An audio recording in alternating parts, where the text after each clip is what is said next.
नमस्कार दोस्तों, study with happiness में आप सभी का स्वागत है। और दोस्तों, आज की वीडियो में हम बात करेंगे पैन कार्ड के ऊपर। दोस्तों, अगर आप हमारे चैनल पर नए हो तो चैनल को सब्सक्राइब कर सकते हैं। वीडियो पसंद आए तो अंत में लाइक भी कर सकते हैं। दोस्तों, ऐसे अभ्यर्थी जो ऑलरेडी किसी न किसी सरकारी नौकरी में हैं, वो अक्सर ये प्रयास करते हैं कि कहीं उनका दूसरी जगह सिलेक्शन हो जाए बेहतर के लिए, और ख़ासकर तब तक जब तक उन्हें एज में बेनिफिट मिलता है। और दोस्तों, जो लोग इस समय पर तैयारी कर रहे हैं, तो आप भी जैसे ही नौकरी पा लेंगे बेहतर के लिए तो ट्राई करेंगे ही करेंगे। क्योंकि दोस्तों, जो भी व्यक्ति अपनी पूरी मेहनत से कोई सरकारी नौकरी पाता है, उसके बाद उसे और बेहतर करने के लिए प्रयास करता है। मगर दोस्तों, इसके बीच में कुछ टेक्निकल प्रॉब्लम आती हैं, उसके बारे में मैं आपको जानकारी देने वाला हूँ। जैसे कि मैंने एनओसी के ऊपर तो आप लोगों को पहले ही काफ़ी कुछ बता चुका हूँ कि जब भी आप मान लीजिए आप सरकारी नौकरी के अंतर्गत आप ज्वाइनिंग कर लेते हैं, सरकारी नौकरी में आ जाते हैं, और फिर कोई भी अगर आप फॉर्म भरते हैं तो उसके बारे में आपको अपने डिपार्टमेंट को सूचित करना होता है। ठीक है। और जब भी डॉक्यूमेंट वेरिफिकेशन होगा तो उसी बिहाफ पे, क्योंकि आपने ऑलरेडी अपने डिपार्टमेंट को इंटीमेट कर दिया है, तो एनओसी भी मिल जाती है डॉक्यूमेंट वेरिफिकेशन के समय पर। अब आशीष सिंह जिन्होंने कमेंट किया है और ये वाला पॉइंट उठाया है, उस पर हम डिटेल में बात करते हैं। इन्होंने कहा है कि सर, इन केस अगर हम डिपार्टमेंट में इन्फॉर्म ना करें, बिकॉज मेरे डिपार्टमेंट में एनओसी नहीं मिलती, और न्यू वैकेंसी का फॉर्म भरते टाइम उसमें भी ना इन्फॉर्म करें कि I am presently working in central government department, तब हम किस बेस पर रिज़ाइन देकर न्यू डिपार्टमेंट में ज्वाइन कर सकते हैं। दोस्तों, कभी कभी कुछ डिपार्टमेंट्स में प्रॉब्लम हो जाती है कि एनओसी वगैरह नहीं मिल पा रही है, तो ऐसे में क्या करेंगे। कई अभ्यर्थी ये लगते हैं कि भाई हम फंस ना जाएं वहाँ पर जाकर। तो ऐसे में दोस्तों देखिए, अगर फॉर्म भरते समय आप ये लिख देंगे कि मैं उस समय पर गवर्नमेंट जॉब में नहीं हूँ, तो ये आप पकड़ में आ जाएंगे, और ये चीज़ गलत भी है। ठीक है। आप भले ही अपने डिपार्टमेंट को इन्फॉर्म ना करें, मगर फिर भी आपको जो फॉर्म भर रहे हैं आप, उसमें आपको यस दिखाना ही पड़ेगा। क्योंकि वो बाद में पता चल जाएगा कि आप जो उस समय पर सर्विस में थे, भले ही आप ज्वाइनिंग से पहले नौकरी रिज़ाइन कर दें, ठीक है ना, मगर जब भी आप फॉर्म भरें आपको यस करना ही है, और कोशिश करनी है कि डिपार्टमेंट को इन्फॉर्म करें।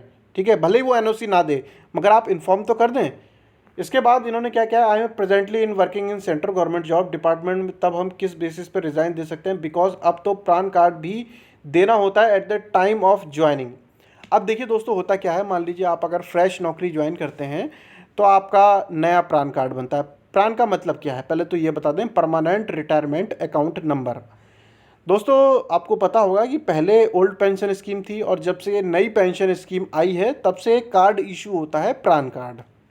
ठीक है। अब क्या है, भले ही आपका डिपार्टमेंट चेंज हो जाए, वो कार्ड आपका वही रहने वाला है सेम। वैसे जब भी आप किसी नौकरी से रिज़ाइन करते हैं, सारे आपके जो भी कार्ड बने होंगे वो सरेंडर करने पड़ते हैं। जैसे कि आपका आई कार्ड है, इसके अलावा उसका आपका मेडिकल कार्ड होगा, जो भी चीज़ें होंगी आपको सब जमा करना होगा। मगर जो पैन कार्ड है वो आपकी प्रॉपर्टी है, वो आपका है। ठीक है। उसे जमा नहीं करना है, क्योंकि उसमें आपका पैसा डिपॉजिट हो गया है। जो बेसिक प्लस डीए का 10% मंथली आपका कटता है, वो प्राण जो अकाउंट है उसी के अंदर तो जा रहा है, तो वो आपसे कभी जमा नहीं करवाया जाएगा। ठीक है। और नौकरी को रिज़ाइन अगर आप करना चाहते हैं तो भाई करना चाहते हैं, इसके लिए क्या, आप पर्सनल रीज़न पे भी आप नौकरी रिज़ाइन कर सकते हैं। ठीक है। मान लीजिए कोई अभ्यर्थी ऐसे होते हैं कि भाई उन्हें लग रहा है कि अगर वो तैयारी करेंगे और उनका सिलेक्शन हो जाएगा, तो एक तो तरीका ये है कि आप रिज़ाइन करें। मगर मेरी सलाह ये होगी कि कभी भी नौकरी पे जाने के बाद आपको रिज़ाइन करके तैयारी नहीं करनी चाहिए, क्योंकि पता नहीं फिर दोबारा नौकरी मिलेगी या नहीं मिलेगी। अब ऐसे में क्या करना है दोस्तों, जब मान लीजिए आपका फाइनल सिलेक्शन हो गया किसी जगह पर, और आपको पता है कन्फर्म कि भाई मेरा हो गया है, मान लीजिए सिर्फ डॉक्यूमेंट वेरिफिकेशन बचा है, या फिर मतलब रिज़ल्ट आ गया है और ज्वाइनिंग बची है, तो उससे पहले भी तो आप जो है नौकरी को छोड़ सकते हैं ना। अपनी नौकरी कभी भी छोड़ी जा सकती है। और दोस्तों, जब भी आप प्रोविज़न पीरियड में होते हैं, उस समय पर आपको 1 महीने का नोटिस देना होता है अपने डिपार्टमेंट को कि आप नौकरी छोड़ेंगे। और यदि आप परमानेंट एम्प्लॉय हो जाते हैं, क्योंकि 2 साल का जैसे ही प्रोविज़न पीरियड कंप्लीट हो जाता है आपका सरकारी नौकरी में, तो उसके बाद जो है कंडीशन ये है कि आपका जो है 3 महीने का नोटिस पीरियड है। तो नोटिस पीरियड देकर आप पर्सनल ग्राउंड पे जो है आप नौकरी छोड़ सकते हैं, और फिर उसके बाद जो है आप दूसरी जगह भी ज्वाइनिंग कर सकते हैं। ठीक है। तो ये इसका प्रोसीजर है। और दोस्तों दूसरी जगह पर मान लीजिए कहीं पर आपकी ज्वाइनिंग है तो वहाँ पर भी एक्सटेंशन मिल जाता है। बहुत सारे प्रोविज़न है लॉ में, ठीक है, तो घबराने की आवश्यकता नहीं है। मगर आप फॉर्म में कहीं पर भी गलत बात ना लिखें। अगर आप एम्प्लॉय हैं सेंट्रल गवर्नमेंट के तो सेंट्रल गवर्नमेंट लिखें, स्टेट गवर्नमेंट के हैं तो स्टेट गवर्नमेंट। वहाँ पर अगर आप चीज़ें हाइड करेंगे, क्योंकि प्रान नंबर जब आपका जाएगा वो पूछेंगे आपसे कि आपका प्रान नंबर बना हुआ है। यदि आपने बोला कि नहीं बना हुआ है तो आपकी डिटेल मांगी जाएगी नया बनाने के लिए। तो फिर जब भी बनने के लिए जाएगा तो वहाँ पर आ जाएगा कि this card is already exist, क्योंकि आपकी जो डिटेल है, आपका नाम, आपका फादर का नाम, आपकी डेट ऑफ बर्थ, वो तो सारी प्रान कार्ड के अंदर है ही। तो पता चल जाएगा कि इस आदमी का पहले से ही कार्ड बना हुआ है। तो इसलिए आप अपना कार्ड का नंबर दे दें, वहाँ पर जो है डिपार्टमेंट चेंज कर दिया जाएगा। मगर झूठ कहीं ना बोलें, मेरी यही सलाह है आपसे, क्योंकि ऐसा करेंगे तो आपके खिलाफ जो है अनुशासनात्मक कार्रवाई भी हो सकती है आने वाले समय में, ठीक है। तो बस यही मुझे आपको बताना था प्रान कार्ड से रिलेटेड, क्योंकि कई अभ्यर्थी हैं जो कहते हैं कि पहले मुझे कम से कम कोई भी एक नौकरी मिल जाए, उसके बाद मैं पीसीएस की तैयारी करूंगा या फिर सिविल सर्विस की तैयारी करूंगा, कोई भी तैयारी करूंगा।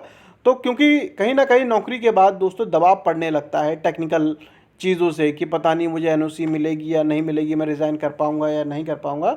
ये सब चीज़ें कहीं ना कहीं माइंड में घूमती रहती हैं। तो दोस्तों इस तरीके के हमारे वीडियो आपको कैसे लगते हैं ज़रूर बताइएगा, क्योंकि आजकल मॉर्निंग में मैं इसी तरीके के एडवाइजरी वीडियो बनाता हूं जो भी आप लोगों की क्वेरी होती है। और मैं इस चीज़ का ध्यान रखता हूं कि क्वेश्चन ऐसा लिया जाए जो अधिकांश अभ्यर्थियों को शामिल कर पाए, ठीक है। तो आप अपने फीडबैक कमेंट सेक्शन में लिख सकते हैं। जल्द मिलेंगे हम नेक्स्ट वीडियो में, तब तक के लिए जय हिंद, जय भारत।